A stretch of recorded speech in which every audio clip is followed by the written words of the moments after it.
ইস্কনে আসার সময় হরিনামের প্রতি, ভগবানের প্রতি, সাধুদের প্রতি সুন্দর নিষ্ঠা ছিল। বসে নাম জপ করতাম। দীক্ষা হওয়ার পরে সেটা নেই, নাম মালাটা নিয়ে শুধু ঘুরে বেড়াই।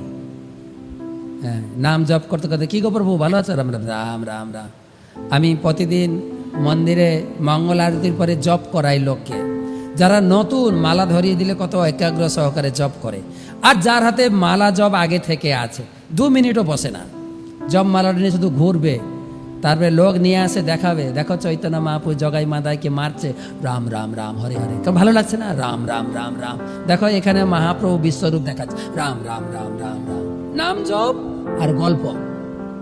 দীক্ষা নেওয়ার পরে নাম জপ ঠিক করে করছি না, তো কেউ করছি না। কিন্তু বলা হয়েছে, আমরা ইস্কনের আসার আগে থেকে শুনেছি, যেই নাম সেই কৃষ্ণ ভজ নিষ্ঠা করে। নিষ্ঠা কোথায়? যেন পায়ে চাকা লাগানো, যেই হাতে জপমালা ঢুকে ঘোরো।